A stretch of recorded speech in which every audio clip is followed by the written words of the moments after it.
ये तो बड़े ही प्यारे बालक हैं, इन्हें अंदर आने दो। प्रणाम विद्वज्जन। आयुष्मान भव। श्रीमन, हम सभी विट्ठल पंत की संतानें हैं। मूर्ख बालकों, तुम्हारा इतना दुस्साहस कि तुम सभा में पहुंचे।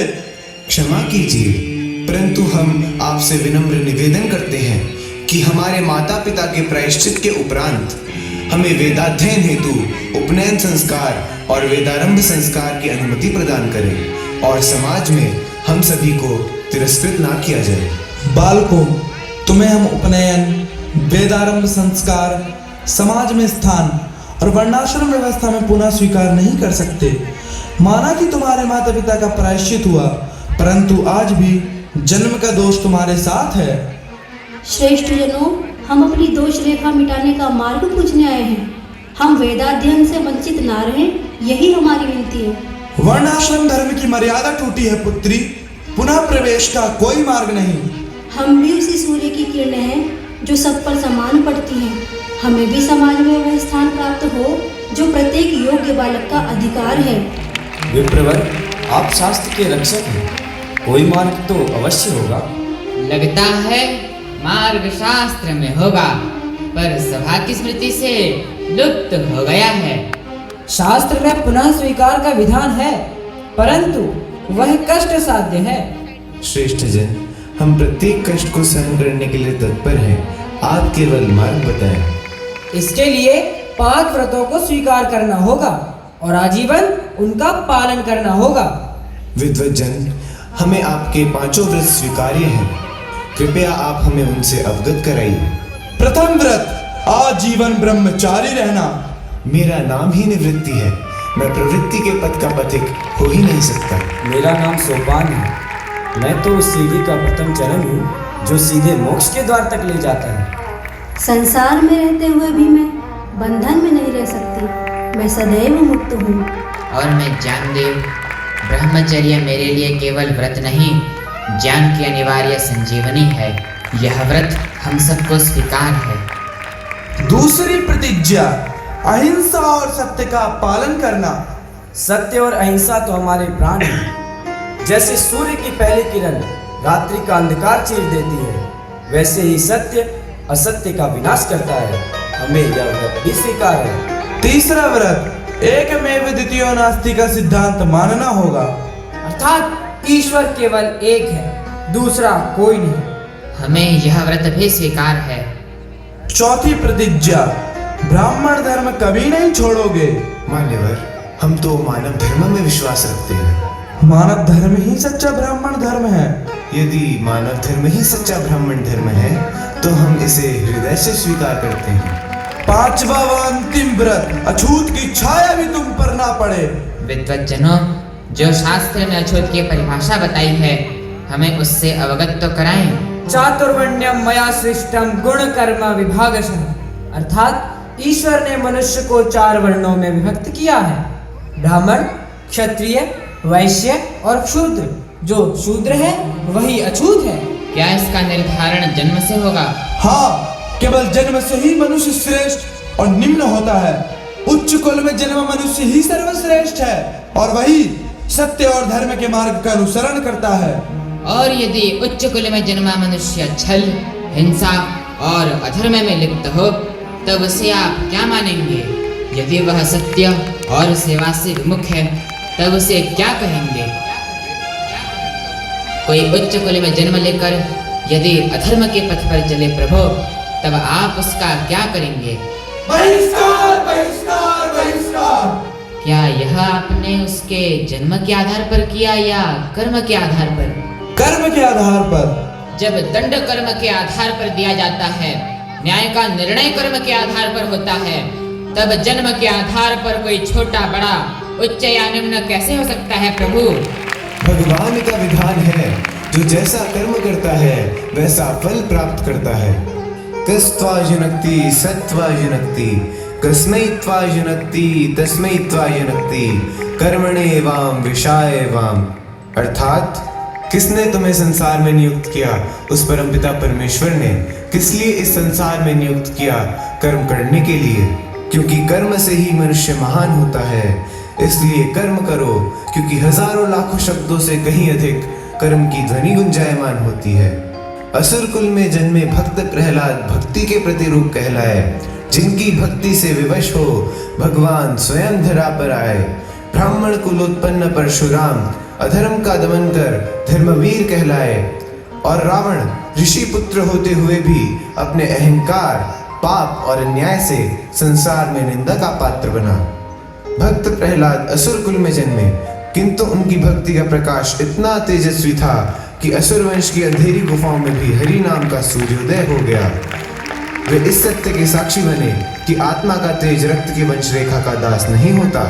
अतः धर्म का माप जन्म से नहीं आचरण से होता है। जन्म तो मिट्टी का रंग है, पर कर्म वही मनुष्य को सुवर्ण या कलंक बनाता है।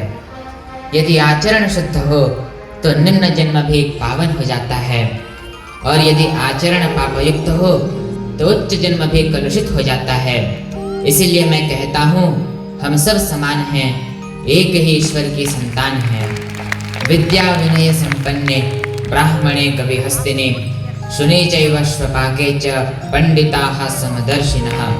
अर्थात विद्या विनय संपन्न ब्राह्मण में, वन में विचरते गजराज में, गोधूली में गाय चराती ग्वालिन की सरल मुस्कान में, वृक्षों की हरित छांव में, वाटिका के मधुमय पुष्पों में, हर रूप में, कण कण में उसी एक परम चेतना का वास है। तुम कहते हो कि कण कण में उस परम चेतना का वास है, तो क्या सभा के बाहर बंदी उस भैंस में भी वही आत्मा है? हाँ श्रीमान, उस भैंस में भी चेतना है, और वह भी आपकी आत्मा के समान है। अंतर केवल देह का है। आत्मा न तो रंग देखती है, न आकार, न जाति। वह तो बस एक ही ज्योति है जो सब में समान रूप से प्रज्वलित है। तुम कहते हो कि उस भैंस में भी आत्मा है और वह भी हमारी आत्मा के समान है, तो फिर इस बात का प्रमाण क्या है? हाँ, यदि यह बात सत्य है तो किसी न किसी प्रकार का प्रमाण तो होना ही चाहिए। क्यों न इस भैंस के मुख से कुछ वचन निकल आए, ताकि हमें भी यह विश्वास हो जाए कि इस भैंस में भी आत्मा का तेज है। हे विद्वज्जन, भक्त प्रहलाद की भक्ति को देखकर भगवान पत्थर से भी प्रकट हुए थे। पत्थर तो जड़ है, यह भैंस तो सजीव प्राणी है। मुझे भगवान पर तनिक भी संदेह नहीं। वे तो भक्त के हृदय में सदा विराजते हैं, जैसे सुगंध पुष्प में और ज्योति दीप में। परंतु मैं ईश्वर की परीक्षा लेने का साहस नहीं करता। भगवान को अपनी शंका का साधन बनाना यह मेरे व्रत के विरुद्ध है। यदि वे चाहेंगे तो अपनी शक्ति का प्रमाण स्वयं देंगे, और यदि न भी दें तो मेरे विश्वास के लिए तनिक भी मंद न होगी। बालक, क्या तुम हमारी परीक्षा से बचने का प्रयास कर रहे हो? नहीं श्रीमान, मैं सत्य से नहीं बचता। मैं केवल यह कह रहा हूँ कि इस जीव में भी चेतना है, और वह भी आपकी और हमारी आत्मा के समान है। परंतु उसका मुख खोलना, वाणी देना, यह मेरे नहीं, केवल प्रभु के अधीन है। आप भी जानते हैं, मानव को वाणी मिली है, शब्दों को स्पष्ट रूप से प्रकट करने की शक्ति मिली है। विभिन्न प्राणियों की वाणी भिन्न भिन्न होती है। यह प्राणी, यह भैंस वैसे शब्द नहीं बोल सकती जैसे आप और हम बोलते हैं। इसकी वाणी अव्यक्त है और अर्थबोध भी सीमित है। परंतु जितना यह सत्य है कि यह जीव स्वभाव से मंत्रोच्चारण नहीं कर सकती, उतना ही यह भी सत्य है कि भगवान के सामने कोई नियम, कोई भौतिक विज्ञान या कोई सिद्धांत अडिग नहीं रह सकता। जो इस सृष्टि का करता है वह क्या नहीं कर सकता। यदि भगवान चाहेंगे तो इसकी आत्मा और हमारी आत्मा में इतना भी भेद नहीं रह जाएगा कि जैसे आप मंत्र बोल सकते हैं वैसे ही यह भी मंत्र बोल पाएगी। परंतु तब भी वह मंत्र इस भैंस की शक्ति से नहीं, बल्कि भगवान की उपस्थिति में ही उच्चारित होंगे। आध्यात्मिक दिव्यता में, सिद्धियों और शक्तियों के संसार में जहाँ हमारे भौतिक नियम समाप्त हो जाते हैं, वहाँ से उनकी लीला की यात्रा प्रारंभ होती है।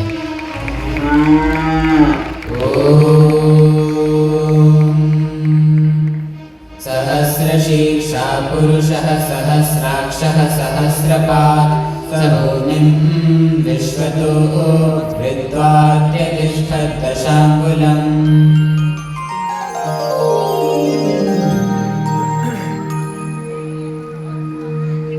जानदेव ने सत्य कहा, सब में एक ही आत्मा का वास है।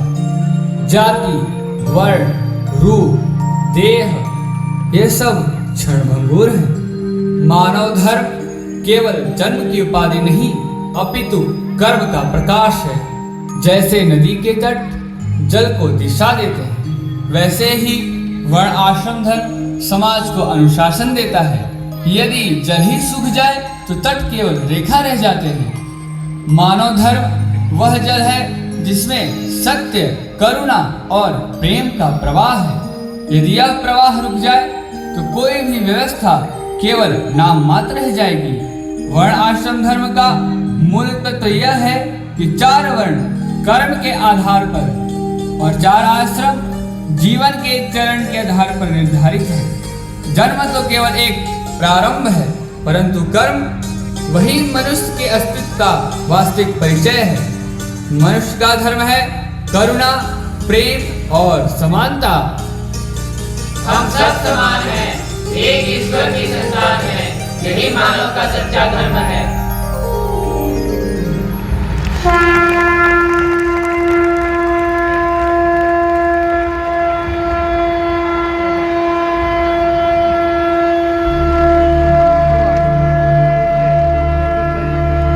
जब नरसिंह बन करके हिरण्यकश्यप को वो मारे, जब प्रभु राम बन कर दशानन को मृत्यु दे डारे, जब श्री कृष्ण मथुरा में उठा कर कंस को मारे, जब भक्तों के जीवन में बने अंधकार को मारे, जब पाप बढ़कर सृष्टि को निगलने लगता है, जब दीन दुखी का स्वर आकाश छूने लगता है, जब जब भक्तों